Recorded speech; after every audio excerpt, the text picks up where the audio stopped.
Hello, this is Ken Barron. I'm with the National Association of Black and White Men Together. This topic is on Mississippi. It's racism and abortion that is in the Supreme Court case now. But before that, please subscribe to us and like us and comment if you wish down below. Thank you for listening. Off we go. Well, we talked about Mississippi. We know a little bit about its racism and history. We'll tell you a little bit more about that.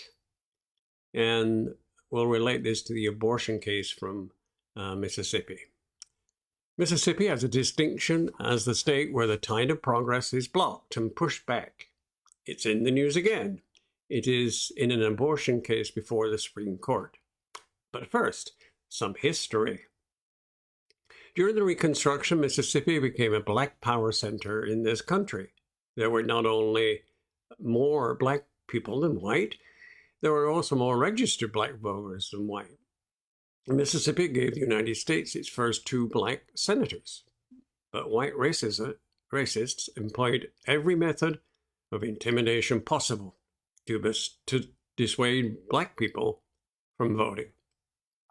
Hence the Mississippi Plan, in which terrorist groups like the Red Shirts and rifle clubs use physical violence, including murder and economic coercion, to wrest back control of the state's government.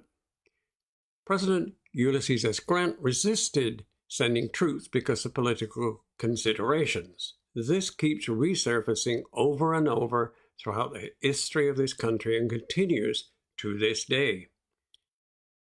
A compromise of the contested presidential election of 1876 allowed Reconstruction to fail and led to the withdrawal of federal troops from southern states. By 1890, white supremacists had gathered enough power in Mississippi to call a constitutional convention to write white supremacy into the state's DNA, as it were. Although a majority of the state was black, only one black delegate was allowed at the convention. The new convention constitution included voter suppression tactics like poll taxes and tests. 6 years later, in 1896, a black man named Henry Williams was indicted on charges of murder and sentenced to be hanged.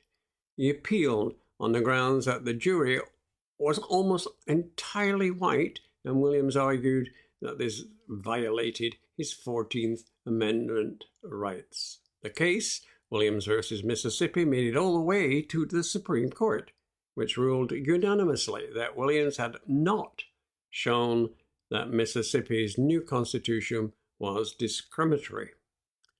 Justice Joseph McKenna cited a Southern Carolina Supreme Court ruling that declared the Negro race has acquired or accentuated certain peculiarities of habit or temperament and of character which clearly distinguish it as a race from the whites. It is a patient, docile people, but careless, landless, migratory within narrow limits, without forethought, and its criminal members give to furtive offenses rather than the robust crimes of the whites. Unbelievable, really. The Supreme Court of the United States rubber-stamped Jim Crow, so black progress could be rolled back for decades. Other states followed Mississippi's example and convened constitutional conventions of their own, where they instituted statutes to disenfranchise black people. Turning to the oral arguments before the Supreme Court on Wednesday, in the case Dobbs versus Jackson Women's Health Organization, we find that it is another Mississippi case poised to roll back constitutional rights, opening the door for another age of Jim Crow. Only this time the targets won't be black bodies, but women's bodies. In the late 1800s, opponents of progress have exercised a methodical, decades-long campaign to subjugate and oppress black people. The same has been done to women by the opponents of abortion. Remember, no civil rights are permanent. Every right you win, you must defend. Rights, unfortunately, can be withdrawn.